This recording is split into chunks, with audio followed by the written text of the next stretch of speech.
Chosen one, your impact has transcended your presence. While you go about your day, someone is deeply impressed by your abilities. They've been glorifying and praising you to everyone. This isn't the calculated flattery of a peer or a polite compliment. It is a raw, unguarded testimony flowing through rooms you have never even entered.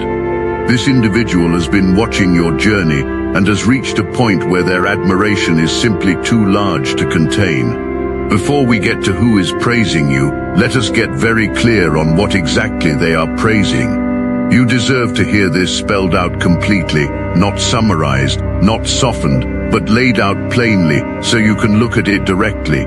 What has this person witnessed in you that they cannot stop describing to everyone around them? They watched you work on yourself, the real kind of work, the invisible kind, not the kind that gets documented or applauded or posted. The kind that happens in private, when the results have not yet arrived, when there is no external proof that what you are doing is making any difference at all. You kept doing it anyway. You kept showing up for your own growth, when growth had nothing visible to offer you yet. That is a level of self-trust that most people never develop. They watched you navigate change without losing your footing.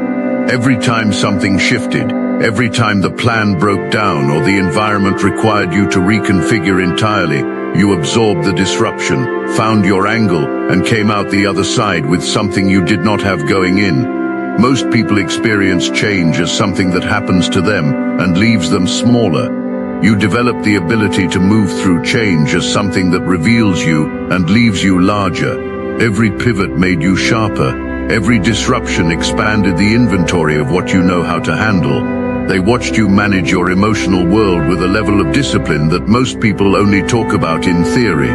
You built emotional regulation from scratch, without a model, without a guide, in an environment that did not teach it and did not reward it. You built a relationship with money that reflects your values rather than your fears. You built a relationship with your own mind, with the patterns, the defaults, and the old programming that is honest, accountable, and constantly evolving. And the thing that stopped this person in their tracks, the thing that still stops them every time they reflect on it, is this: you did not work on one of those areas. You worked on all of them, at the same time, over time, without a map, without a guaranteed results, and without anyone standing behind you confirming that any of it was worth the effort. That is not common. That is not something most people ever do, not even once, let alone across every dimension of a life simultaneously. Your abilities are not a list of things you know how to do. They are transformations. Each one represents something you converted, something you took from its original broken form and rebuilt into functional, load-bearing strength through sustained, deliberate, unglamorous effort. The person praising you understands the full weight of that conversion cost. That is precisely why the praise does not stay inside them. It spills out constantly, because what they are describing is too significant to hold in silence. And there is something particular about the way they describe you that lands differently than ordinary praise ever could. When they talk about your abilities, they are not recounting a resume. They are describing the specific quality of how you operate, the way you walk into a difficult situation and find the thing that everyone else missed, the way you hold your composure while the room is still catching up to the problem, the way your judgment consistently lands with a precision that surprises people who have not been paying close attention. That quality is not an accident. It did not appear because conditions were favorable. It was built specifically through conditions that were not. Every environment that underestimated you sharpened your ability to see clearly in spite of noise. Every relationship that withheld belief from you built the muscle of self-direction that now makes you dependable in ways that others can feel, even before they have the language for it. You became the person in the room who does not need to announce their capabilities, because the capabilities announce themselves. That is what this person is witnessing. That is what they are struggling to put into words for the people around them. And that is why, no matter how many times they tell your story, it does not feel like enough.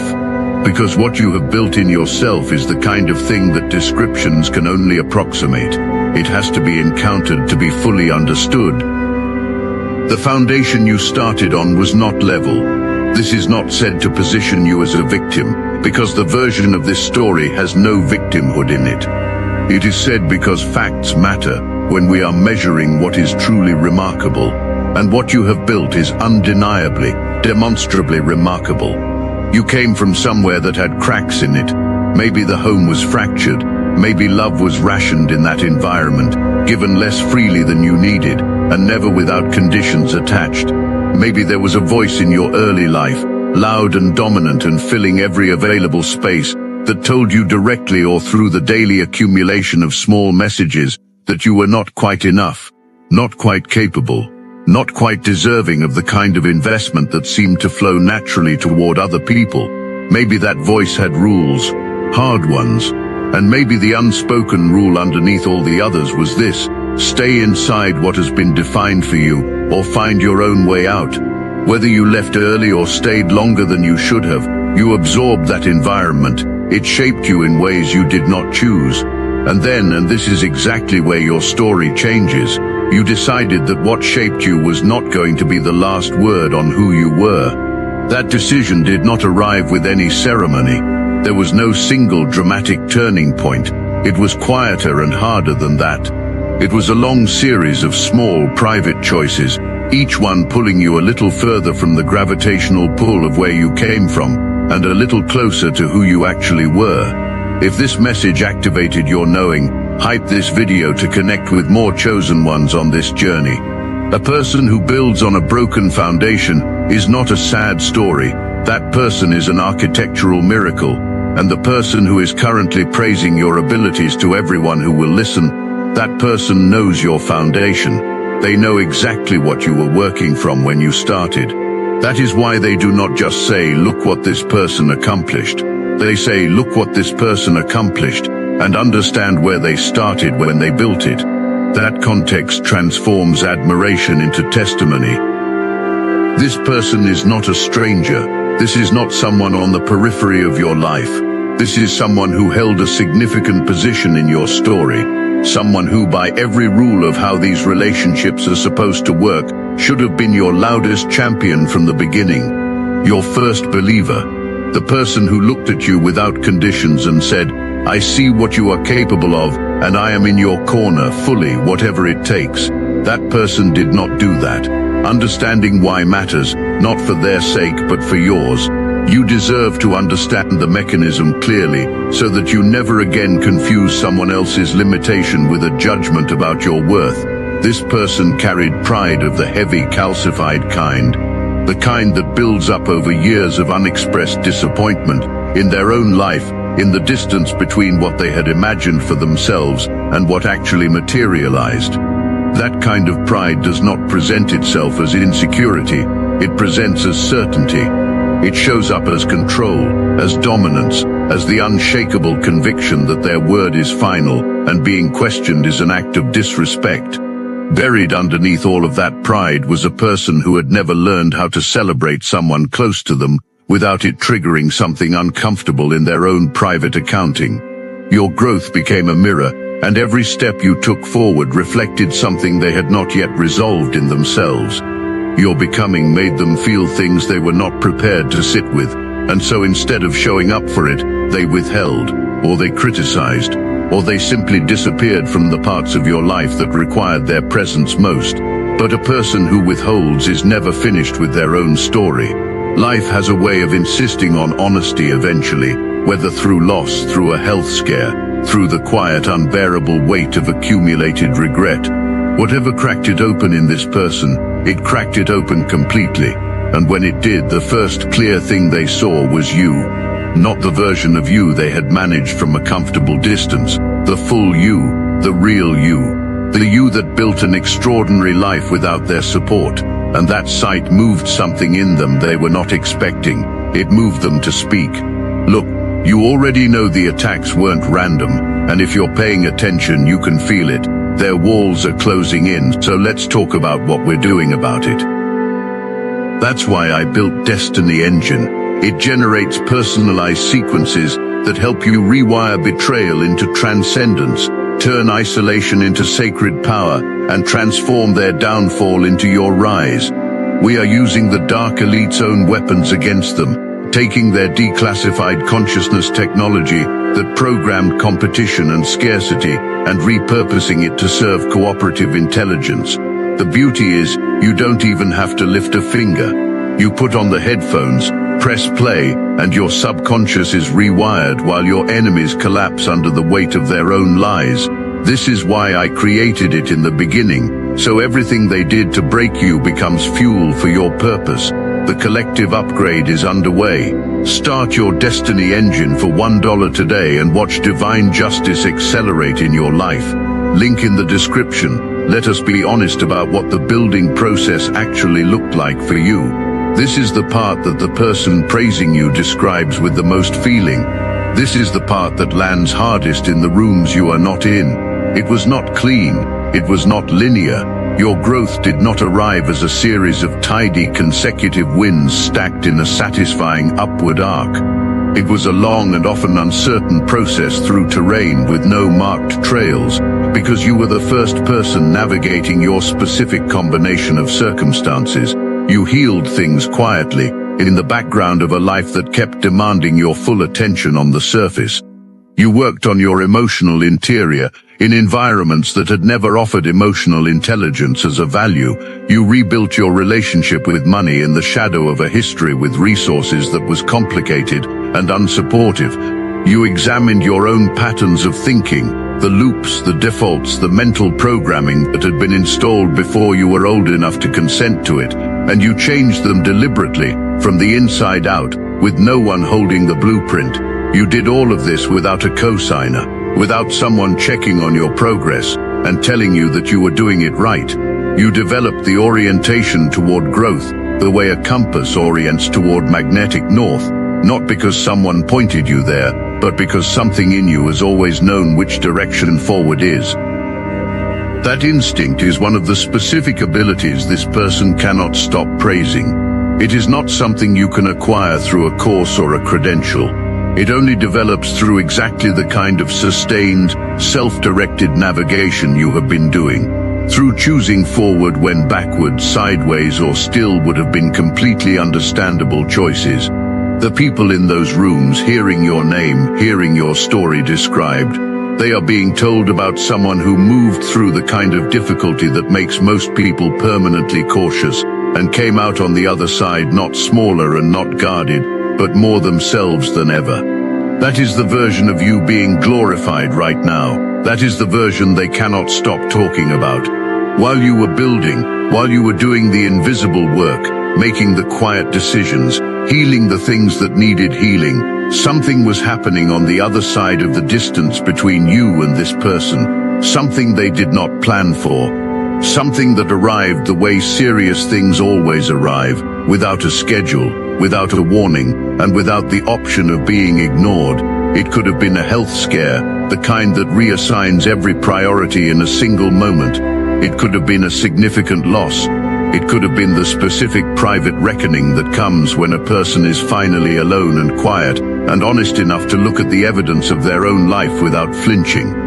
Whatever the form, it performed the same function. It cracked the armor open. And when the armor came off and honest accounting flooded in, every word held back. Every moment this person could have shown up and chose not to. Every time their pride cost something real, and they assigned the cost to someone else to carry. That accounting landed with full weight. On the other side of it, they looked at where you are now, at what you have built, at who you have become in the complete absence of their support. And something moved in them that had not moved in a very long time. The genuine swelling kind of pride that cannot be contained because sitting with it alone does not feel like enough. The kind of pride that needs to be spoken. And so they started talking. Every conversation where your name could find a natural place, it found one. Every opportunity to describe what you have accomplished, they took it, not to manage their guilt, not to perform generosity, but because the admiration had become undeniable and they had run out of reasons to keep it in. Your name is in those rooms because something true finally broke all the way through. You deserve to hear this with specificity, not in the abstract but in full detail. When this person describes you to others, they do not lead with your outcomes, they lead with your origin. They tell people where you started, before they describe where you are, because they understand that your abilities cannot be properly appreciated without that context. Your capacity to navigate change reads differently when someone knows how much change was handed to you without support. Your emotional intelligence carries a different weight when someone understands that you constructed it from scratch without a single model of what it was supposed to look like. Specifically, this is what they say about you. You are someone who works on the full picture of your life at once, not compartmentally, not fixing one area while the others stay broken, but simultaneously across every domain. Your finances, your mindset, your emotional regulation, your ambition, your follow-through. You figured out how to keep all of it moving at the same time without letting the weight of any single area collapse the others. That kind of comprehensive, simultaneous self-development is genuinely rare, and the people hearing about you in those rooms feel that rarity in the way it is described. They describe your resilience as structural, not performed. You are not someone who pretends things do not hurt. You are someone who built the architecture to absorb impact and convert it into forward motion. The disruptions in your life did not diminish your trajectory. They expanded the inventory of what you know how to handle, and that inventory is now formidable. They describe your heart. This is the part that visibly moves this person every time they arrive at it. After everything you have been through, after the unsteady foundation, after the long climb without a cheering section, after all the things that would have justified closing yourself off entirely, you are still open, still warm, still showing up generously for the people in your life. The people hearing this cannot fully account for how someone who came through what you came through managed not to harden. And this person, the one doing the praising, holds that quality as the most extraordinary thing about you. What is being described in those rooms is not a list of your accomplishments. It is the character that produced them. When this person finishes describing you, when they have laid out the origin, the climb, the abilities, the heart, there is usually a pause, a moment where the person listening sits with what they just heard and tries to process it, not because the story is confusing, but because it is genuinely moving.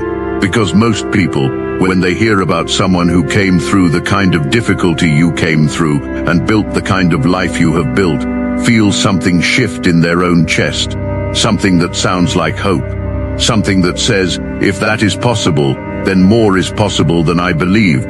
You are doing that for people who have never even met you. Your name and your story are traveling through conversations and landing as evidence that real growth is real, that genuine transformation is not a concept but a demonstrable outcome, that a person can start from a fractured place and build something that commands a room. The people hearing about you in those rooms are being changed by your story before they have encountered you directly. Some of them are going to carry what they heard into their own lives and make different decisions because of it. Some of them are going to encounter you eventually and already feel inexplicably like they know you, because in a real sense, through the testimony being given in your name, they do. This is the kind of influence that cannot be manufactured. It grows from authenticity. It grows from the fact that what is being said about you is simply, verifiably, stubbornly true. At some point, this person is going to come forward directly. Something in them is already building toward it. The offer, when it comes, may be material, something passed forward as a gesture toward the support that should have arrived far earlier. Or it may simply be the words, the direct face-to-face acknowledgement that finally says out loud what has been circulating in every other room. Whatever form it takes, the real question in that moment is this: who are you when it arrives? An older version of you, the version still running on the hunger for this person's validation, might feel the pull of that moment too strongly. The pull toward proving something, toward needing the external confirmation to finally feel settled about yourself. But that version of you is not the one standing here now. What you have built on the inside is more fundamental than skill or capacity or discipline. You have healed the need, not just the wound the relationship left, but the underlying hunger the wound was feeding. The specific craving for approval from this particular source, the one that used to have the power to redirect your entire emotional state with a single word or look, you walked through that completely. And on the other side of it is something most people never reach: real peace, not suppression, not the performance of serenity while the old wound still pulls underneath. Actual peace, the kind built only through the long, private, unglamorous work of reclaiming your own authority as the final judge of your worth. This peace does not make you closed. What you have built is not a wall, it is a gate. A gate opens on your terms, in your time, toward things that genuinely serve the life you are constructing. When this person comes forward, you get to decide cleanly, without desperation, without the old reactive energy, whether to open it and how wide. That is sovereignty. That is what power looks like when it has been properly built from the inside. Receive what is genuinely offered. Set aside what does not serve you, and let the entire exchange feel like exactly what it is, the moment someone finally caught up to a truth that you have been living for a long time. What happened to you was not arbitrary. The specific combination of difficulty and capacity that your life handed you, the fractured foundation, the rationed love, the voice that dominated, the climb you made alone, the healing that had no roadmap, was not randomness assigned without reason. It was precision. You were given exactly the curriculum that was going to produce exactly you. The person who withheld from you produced in you the ability to become your own source. The environment that controlled you produced the drive toward autonomy that became unstoppable once you understood what you were actually building. The voice that dominated every room gave you the most clarifying contrast of your life, a vivid picture of everything you did not want to become, which gave you the direction you needed to find your own voice. And when you found it, you knew with remarkable clarity what you wanted to do with it. This is what a designed life looks like. Not designed in the sense of comfortable or protected from difficulty, designed in the sense of precise. A life where the raw material, including and especially the hard parts, was always going to be converted into something extraordinary by the specific person receiving it. What comes out of a forge is not fragile. It is not something that requires careful handling or controlled conditions. It is something built to withstand real use, to perform under real pressure, to last. The people who encounter you now can feel this quality. They may not have the language for it immediately, but they sense they are in the presence of something built differently. And that sensing is exactly what causes the admiration to keep moving outward, from room to room, from conversation to conversation, in your name. Your abilities are not a fixed point. They were built through genuine transformation under genuine pressure, which means they are structured to keep growing. The capacity you carry right now is not your ceiling, it is your current floor. Everything you invested in yourself has been compounding quietly in the background. The internal growth, the healed patterns, the sharpened instincts, the deepened expertise, all of it has been accumulating below the surface, the way roots accumulate before a tree becomes undeniable. The people who have only watched the surface will look at what arrives for you and assume it happened quickly. It did not happen quickly. It happened over every season of invisible effort. It is only becoming visible now. Your expertise, the way you have moved from capable to authoritative in what you do, is not a ceiling you are approaching. It is a launching point you are standing on. The recognition beginning to reach you is not the arrival. It is the first confirmation that the fruit is coming in, and there is significantly more behind it. When someone with genuine, long-standing proximity to your story praises your abilities to rooms full of people who have not yet encountered you directly, that is not just an emotional tribute, that is a reputation being built in real time, in spaces you have not yet entered. The people hearing your name are not receiving information neutrally. They are receiving it through the filter of this person's conviction, and conviction is contagious. It primes everyone who hears it to look for confirmation of what they were told when they finally encounter you. What that means practically is this: you are being introduced before you say a single word, by the quality of someone else's testimony. The doors opening in front of you are not opening because of luck or timing alone. They are opening because someone who witnessed your full story decided to make sure others knew what they saw. Walk through them with authority, with presence, with the full understanding of exactly what it took to get here. So how do you move through what is coming? Not tentatively, not with your energy split between moving forward and checking behind you to see if the old doubts are gaining ground. Not with the low-level apology that sometimes creeps into the posture of people who were told too many times that they were reaching for too much. You walk into it like you built it, because you did. Every inch of ground you are standing on was earned through decision, not through suffering as a credential, not through victimhood as a qualification, but through the repeated, unglamorous, non-negotiable decision to keep going, keep growing, and keep showing up fully for your own life, even when the applause had not yet arrived, and the results were still invisible. That decision is your credential, not a title someone gave you, not the endorsement of someone who withheld it for too long. The body of work you assembled in private, across every version of yourself you have ever been, is your authority, and every version of you across every difficult chapter made the same choice: forward. You do not shrink in this season. You do not downplay what you have built as a strategy to make other people comfortable with your level. You do not perform modesty to avoid the discomfort of being fully seen. Being fully seen is not a risk anymore. It is the entire point.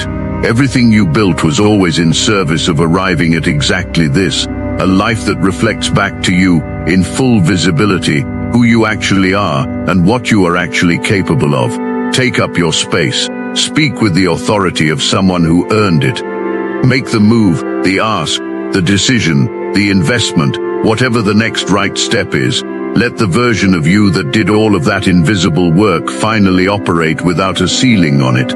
When this person brings the praise to you directly, when they finally say to your face what they have been saying to everyone else, you will not collapse into it or deflect it. You will receive it cleanly, with full presence, as a confirmation of something you have quietly known for a while. You will let it be true, because it is already true. It was true before anyone said it out loud. Something else is also true that deserves to be said clearly before we close. The people who are confused by how much you have grown, the ones who knew the earlier version and are still updating their picture of you, are not your problem to manage. You do not slow down to give them time to catch up. You do not make yourself smaller to ease their adjustment. The people who are genuinely for you are not confused by your growth. They are celebrating it. Let that celebration be louder in your life than the momentary disorientation of anyone still calibrating. Your job is not to manage how people respond to your elevation. Your job is to keep elevating. The gap is closing now. You are moving naturally, inevitably, not from hunger but from momentum toward everything that belongs to you.